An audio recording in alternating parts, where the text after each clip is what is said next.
চিরচেনা শীতল ইউরোপ যেন এখন এক জীবন্ত নরক। থার্মোমিটারের পারদ ছুঁয়েছে 40 ডিগ্রির বৈরিকাটা।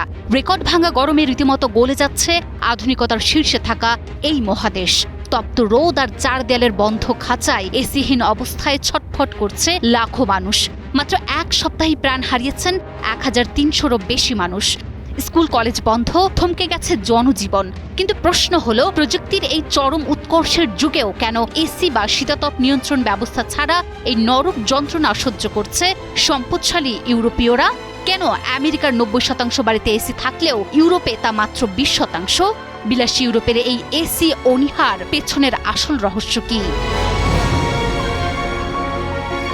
জলবায়ু পরিবর্তনের থাবায় এখন অনেক আগেভাগেই তীব্র তাপপ্রবাহ শুরু হয়েছে ইউরোপে। কিন্তু এই চরম গরমেও ইউরোপীয়দের স্বস্তির একমাত্র ভরসা সামান্য বৈদ্যুতিক পাখা, বরফ কিংবা ঠান্ডা পানিতে গোসল।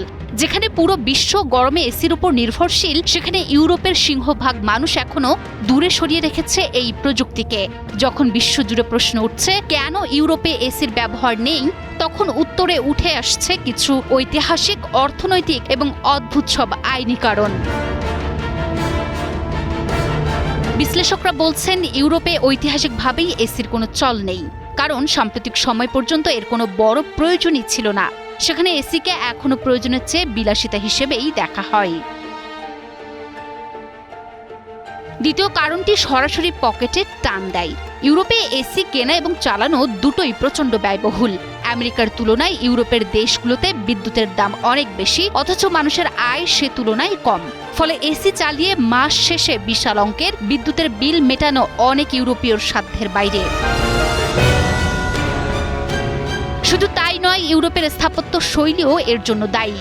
দক্ষিণ ইউরোপের পুরনো ভবনগুলোর পুরু দেয়াল আর ছোট জানালা ঐতিহ্যগতভাবেই রোদ আটকে ঘর ঠান্ডা রাখত। কিন্তু বাকি ইউরোপের বাড়িগুলো গরমের কথা ভেবে তৈরি হয়নি। ইংল্যান্ডের প্রতি 6টি বাড়ির একটি 1900 সালের আগে নির্মিত। এই শতাব্দী প্রাচীন বাড়িগুলোতে সেন্ট্রাল এসি বসানো প্রযুক্তিগতভাবেই কঠিন। তার উপর রয়েছে আমলাতান্ত্রিক জটিলতার পাহাড়। এয়ার কন্ডিশনিং কোম্পানির পরিচালক রিচার্ড স্যামন জানাচ্ছেন, ঐতিহ্যবাহী এলাকা বা সংরক্ষিত ভবনের বাইরের দিকে এসি বসালে শহরের সৌন্দর্য নষ্ট হবে। এমন অজুহাতে অনেক সময়ই মেলে না কর্তৃপক্ষের অনুমতি। তবে প্রকৃতি হয়তো আর বেশি দিন ইউরোপকে এই সুযোগ দেবে না। বিশ্বের অন্য অঞ্চলের চেয়ে দ্বিগুণ দ্রুতগতিতে উত্তপ্ত হচ্ছে ইউরোপ। ফলে এসির প্রতি তাদের এই রক্ষণশীল মনোভাবও ভাঙতে শুরু করেছে। গত 5 বছরেই বাসা বাড়িতে এসির চাহিদা বেড়েছে 3 গুণেরও বেশি। ধারণা করা হচ্ছে 2050 সালের মধ্যে ইউরোপীয় ইউনিয়নে এসির সংখ্যা বেড়ে দাঁড়াবে 275 মিলিয়নে, যা 2019 সালের তুলনায় 2 গুণেরও বেশি।